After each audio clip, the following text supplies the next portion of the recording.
क्या माहौल है सर? माहौल बिल्कुल एनडीए के पक्ष में है। कुछ लोग कन्फ्यूजन पैदा करने की कोशिश शुरुआती दौर में कर रहे थे। अब तो धीरे धीरे सब लोग उनके कन्फ्यूजन की कोशिश को समझ चुके हैं। इसलिए एक तरफा माहौल एनडीए के पक्ष में मजबूती से है पूरे लोकसभा क्षेत्र में। और देखिएगा 4 तारीख को जब गिनती होगी तो पता चलेगा। चारों तरफ एनडीए एनडीए एनडीए है। क्षेत्र में चल रहे हैं आप, पूरा कवर हो गया है कि कुछ बाकी है? देखिए, पूरा कवर होने जैसा तो कभी हो नहीं सकता है। 2000 से ज़्यादा गांव हैं, तो सभी गांव में, हर टोला में, हर व्यक्ति तक आदमी पहुंच जाए, यह कहाँ संभव है। जबकि लोगों की अपेक्षा तो रहती है कि हमारे यहाँ है, हमारे यहाँ है।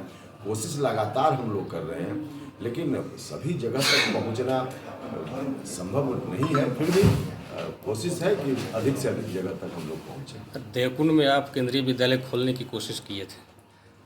केंद्रीय विद्यालय इस खोलने बार की कोशिश से हम किए, और भारत सरकार में तब हम मंत्री थे।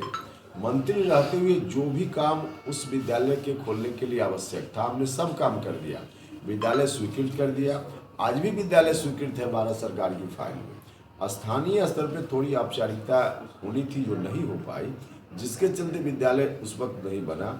अब आगे आने वाले दिनों में जो भी प्रक्रिया स्थानीय स्तर पर बाकी है, यद्यपि भारत सरकार की कोई भूमिका उसमें नहीं है, लेकिन स्थानीय स्तर पर वह प्रक्रिया भी पूरी होगी और केंद्रीय विद्यालय वहाँ भी खुल जाएगा। तो लोग आश्वस्त रहे कि इस बार आप जीतेंगे तो खुलेगा। निश्चित रूप से वहाँ केंद्रीय विद्यालय खुलेगा, हम बोल ही रहे हैं।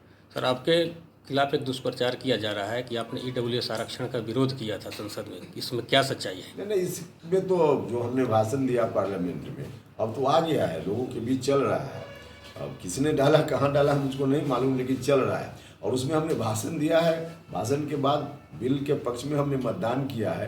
अब तो वह बात सीधे आ रही है लोगों के बीच में, तो उसको लोग देख सकते हैं। देखिए, इस तरह की जो कोशिश होती है ना, उसकी आयु होती है 2 दिन, 4 दिन, 5 दिन, क्योंकि सच्चाई जब सामने आती है तो उस कोशिश का पर्दाफाश ऐसे ही हो जाता है।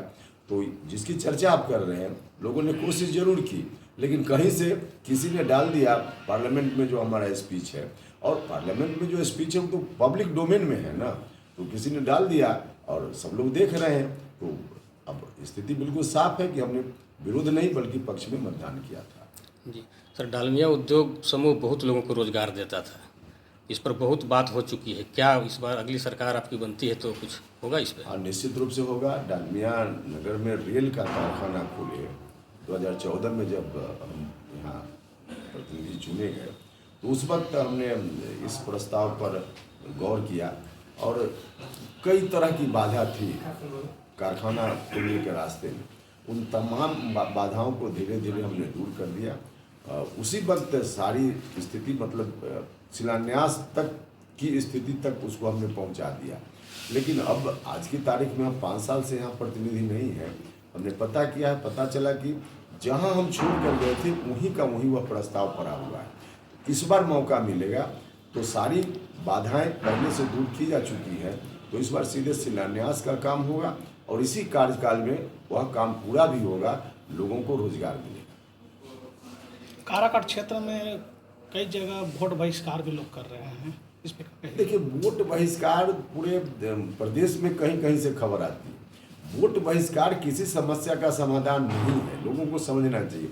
किनको वोट देना है वो तो उनकी मर्जी है, लेकिन किसी को वोट देंगे, जिताएंगे, तभी तो उसके यहाँ कल जाकर के अधिकार पूर्वक कहेंगे कि हमने जिताया है, आप हमारा काम कीजिए। अगर वोट ही नहीं डालेंगे तो जो जीतेगा उसके यहाँ भी उनको कहने जाने में दिक्कत होगी, और जो हार जाएगा वो तो हार ही गया। उनके बहिष्कार से चुनाव परिणाम पर कहाँ कोई असर पड़ना है। उनके बहिष्कार से चुनाव अगर रुक जाता तो एक बात है, बहिष्कार लोग करेंगे, लेकिन जिसको जितना है जीत ही जाएगा, हारना है हार जाएगा। तो बहिष्कार किसी समस्या का समाधान नहीं।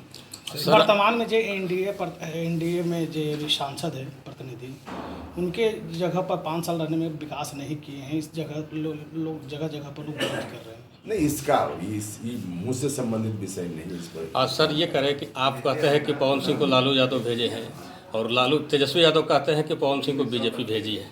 या बीजेपी को क्यों ब्लेम करते हैं? बीजेपी ने तो साफ कर दिया। कुछ लोग बीजेपी को ब्लेम करते थे कि बीजेपी निकाल क्यों नहीं रही है, निकाल क्यों नहीं रही है। उस समय भी हम कहते थे कि बीजेपी अब समय से कार्रवाई करेगी, और बिल्कुल समय से बीजेपी ने कार्रवाई कर दी है। इसलिए बीजेपी को ब्लेम मत कीजिए, सीधा है, साफ है, हम लोग जानते हैं ना। अंदर की कई तस्वीर भी आई है ना, अब हम उन तस्वीरों को खुद जारी करें मुनासिब नहीं है, लेकिन आप लोगों के पास है। तो लालू जी की साजिश है, सीधे तौर पे लालू जी जानते हैं, लालू जी की डायरेक्ट उपेंद्र कुशवाहा से लड़के उपेंद्र कुशवाहा को हम नहीं पराजित कर सकते, इसलिए कुछ और रास्ता इधर उधर से ढूंढते हैं।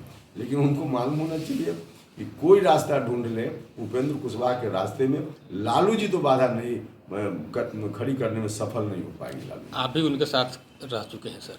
हाँ, अरे कोलिशन की राजनीति में तो आप देखिएगा 20 साल पहले से अब तक तो कोई किसी के साथ, कोई किसी के साथ परिस्थिति के हिसाब से आदमी होता है। लेकिन एक चीज़ देख लीजिए, हम लालू जी के साथ जब गए थे तब बिहार विधानसभा का चुनाव नहीं था, उसमें बिहार में किसके हाथ में सत्ता जाए इसका चयन नहीं करना था लोगों को, क्योंकि बिहार में लालू जी के हाथ में सत्ता जाए, लालू जी की पार्टी के हाथ में सत्ता जाए। अब बिहार का एक आदमी भी इस स्थिति को कबूल करने के लिए तैयार नहीं। एक चीज़ और जानना चाह रहे हैं सर, जिस जनमानस में जिस तरह से दुष्प्रचार किया जा रहा है, ये आखिर मोदी क्यों कहते हैं 400 पार, कहीं ना कहीं संविधान पर खतरा है, इसमें क्या कहेंगे? देखिए, फालतू बातें हैं इस तरह की बात। हिंदुस्तान का संविधान डॉक्टर अम्बेडकर का बनाया हुआ संविधान, और इतना मजबूत संविधान है कि दुनिया की कोई ताकत उसको नहीं बदल सकती है। जहाँ तक मोदी जी का सवाल है, मोदी जी ने संविधान को और पुष्ट किया है। बदलने की बात की जो लोग भी इस तरह की चर्चा करते हैं, सब फालतू चर्चा करते हैं, उनके पास कोई मुद्दा ही नहीं है, इसलिए चाहते हैं कि कुछ बोलकर लोगों को बरगला दिया जाए। तो इसमें लोग सफल नहीं होंगे। धन्यवाद।